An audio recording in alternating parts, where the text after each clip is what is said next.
Hoy os voy a enseñar cómo hacer esta receta intermedia para hacer jabón. Está basado en un tutorial que hice en 2016 que sigue siendo uno de mis tutoriales más populares. Así que pensé que sería perfecto mostrártelo ahora mismo en mi web, en video. Ahora bien, esta es una receta intermedia. Eso no significa que si eres un jabonador por primera vez, probablemente no puedas hackearlo. Pero honestamente, volvería totalmente a las primeras 4 recetas de elaboración de jabón procesado en frío en este canal y obtenga los conceptos básicos de la fabricación de jabón procesado en frío en su cinturón. Antes de intentarlo, hoy, como no pude mantenerlo exactamente igual, le estoy dando un pequeño giro a este jabón de sandía. Y voy a usar el de Brambleberry, fragancia de té rojo lichi. Y tú dices, bueno, ¿yo qué? Al igual que la sandía, ¿por qué no usarías sandía? Bueno, en primer lugar, me gusta el té verde de lichi. Realmente huele a una jugosa fruta roja, pero también hay un toque de esa frescura verde que se obtiene de la cáscara de la sandía. Güey, te apuesto a que si le dices a alguien que esto es sandía, nunca irá. Oye, eso huele un poco agrio a sandía. ¿Estás seguro de que no hay luz? No way. So I'm using lychee red tea in this, and also I'm using it because it accelerates trace just a little bit.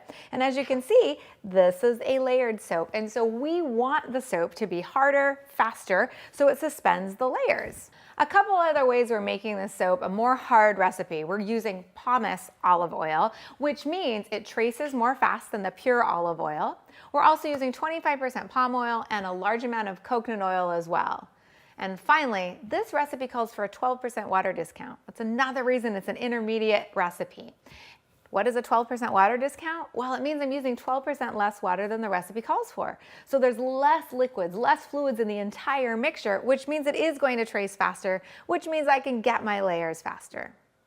Before we get started soaping, obviously we're going to take safety into account. So normal rules apply. Closed-toed shoes, long pants, long shirt, gloves, and goggles. And make sure kids and pets are not around and that you have a full hour probably to work on this recipe, because we want to make sure that you have enough time to make it and clean up, because boy, those dirty dishes, sometimes they look a lot like frosting. So little hands might be pretty tempted to just check it out. So no kids, no pets, and full goggles, and make sure you are wearing your gloves. I went ahead and made my recipe already and mixed my lye water. I did put sodium lactate in here because I am using the silicone liner, and so it makes the bars release faster from the mold, and it does make the bars harder. All right, so everything's mixed. We've got our 12% water discount. I'm pouring gently and evenly into my soap. Not that air bubbles matter in the slightest with this recipe. It's just kind of a habit to pour slowly and gently. And we are going to be layering, but the fragrance does accelerate trace, and we do have a 12% water discount. So I'm going to bring this kind of to a, well, kind of a thin to medium trace before I start splitting batches off.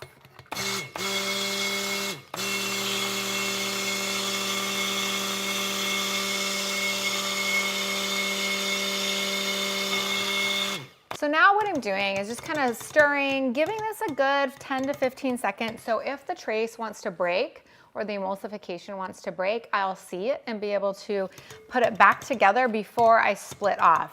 And you can tell it's about to break because you'll see it be like a little grainy, or you'll see the color start going back to more of a yellow rather than an ivory. And I could see a very fine color change when I did that. So I knew kind of that trace was okay, but it wasn't as really thick as I wanted. But this is perfect. So now I'm gonna do just about 350 milliliters of soap into these easy pour containers. And I say it every single time. So if you watch my videos very often, you will hear me say how much I love these easy pour containers because of their spouts. They really do make precision work fantastic. And additionally, they also make pouring low and slow into the molds really nice and easy. I have about 350 milliliters in that first container. So now I'm just gonna eyeball, and we're gonna do 2 different colors of green to get that variated kind of rind shade. And then the rest of this is gonna be our poppy seeds and our magenta color. So for our greens, we are using 2 different brambleberry colors, and I've pre-mixed them in just a little bit of oil. So for our colorants, I've mixed them already. And what I've done is mixed the Kermit green, 1 teaspoon of the Kermit green in 1 tablespoon of a lightweight oil. And then I've just mixed that up. And I'm doing 2 teaspoons of that into here. And I always work kind of lightest to darkest. And then this is our green chrome, which is fantastic to work with. And I'm just going with 1 teaspoon of that. It's a very strong color. And then the titanium dioxide I will do in just a minute. And so I'm just going to whisk these colors in, and then I'm going to work on my green and add my fragrance as well. So the total fragrance we're using is just a little over 2 ounces for the whole batch, and go ahead and eyeball it when you add. And I'm hand mixing at this point because I want to make sure that I have something that is, I don't really want to glop glop so much as I want to be able to sort of pour in a thick, pour kind of in the thicker, as opposed to taking my spoon and glopping, which we'll end up doing for the magenta. You'll see that for sure. So now I take my 5-pound mold from Brambleberry with the bottom slider and the silicone liner. And what I'm gonna do is I'm just gonna kind of pour a little bit of green and a little bit of green and just make this a really cool green bottom. And so it's not so much a design as it is just kind of getting the color differentiation in there. And there's a lot of soap left in here, so I'm just going to spatula this green out here. And then I'm going to spatula the rest of the green out. And then that green will be totally done. I will smooth this out a little. We are going for a pretty rustic look, so I won't have to smooth it out too much, but I'll definitely give it just a quick tamp down here. So tamp, tamp. And then just kind of smooth. You don't have to do a lot of smoothing, just smooth it out a little. And then you're pretty good. And now it's time to add, and I'm actually unsmoothing just a little bit because I want my layers to be really rustic looking. Because if you look here, this is pretty even, and I kind of want to see what happens when I do slightly more rustic, from like I did with the original. So totally personal preference. So now it's time for the white. And here my soap is mostly set up, which is fine. Want this to be nice and thick. And the white gets a full 2 tablespoons of titanium dioxide. My titanium dioxide, same exact thing. It's been pre-measured and mixed already. We want to work out any of those small clumps. And the titanium dioxide is an interesting additive because it almost acts similar to a clay in my soap. And so it actually will increase trace or make trace get just a little bit thicker. So that's one of the reasons I didn't pre-do it earlier. And now I'm just going to do just a little bit of my lychee red tea fragrance, which right now is, everybody's going to think is watermelon. Going to stir this in really good, just getting down to the bottom, making sure. And we have, this is really, really, really thick. Our green is really thick right now. So I'm going to go ahead and just kind of pour and sort of flood here. And there we go. And same thing, I'm going to just get the rest of this out. All right, here we go. Get the rest of this out because of course we don't want to waste our soap, and there's a decent amount left in there because that trace was pretty thick. And then I'm going to do the same thing. I'm just going to tamp down. I'm not going to worry too much about smoothing this. It's such a thin layer that if I worry about smoothing it, what's going to end up happening is that I'll break through to the green. Done and done. And now it's time to do our watermelon. So the watermelon layer is really fun, and you can see how thick this trace is. Let's see, where are we? Good. You can see how thick this trace is. Do you see how that like just sort of cut in? That is all of that pumice, and it's also the fact that we use so much palm oil and that 12% water discount. Whee! Glop. So now we do our magenta, and so it's all of the magenta, which is going to help thin trace a little bit, which will be nice. And I'm going to add my fragrance right now. Nope, I'm going to add my poppy seeds first because since that does increase our trace. I'm gonna add my poppy seeds. I'm going for about a tablespoon. I'm just kind of eyeballing it. I'm gonna stir this in, and then I'm gonna add my lychee red tea fragrance. This is a beautiful color. Adding my accelerating fragrance right now to a very kind of, well, thick trace. Just gonna whisk that in. Beautiful. And then, because I've got such a nice pourable trace, I'm gonna go ahead and just pour and try really hard not to break through the white layer. And I think that white layer should suspend this pretty well. And if it doesn't, well, I have a second option, but let's just kind of see how ooh, perfect. So you notice I'm moving quickly and lightly, and that is to make sure that that white layer doesn't break through and actually suspends the full magenta glory of our watermelon layer. And we have lots of soap left, so I will be spatulaing this out. And so there's a lot left in here, which is totally normal, right? I'm working at such a thick trace. That's to be expected.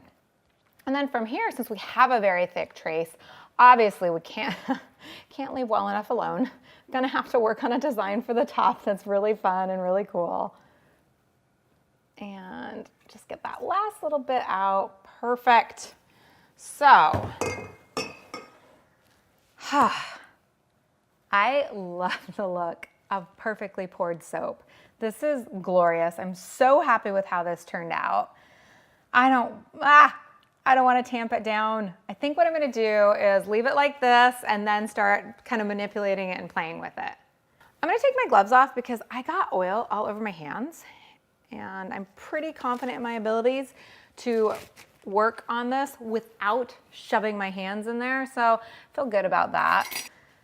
So now I'm just taking a normal spoon, and I'm just going to kind of start manipulating my soap batter to get some peaks, and it's sticking beautifully. Even though it's quite hot here in the studio, the peaks are really staying, and that's partially because of our 12% water discount, and also because of the oils we use. That high amount of palm oil is really adding to the stability of this soap and this design.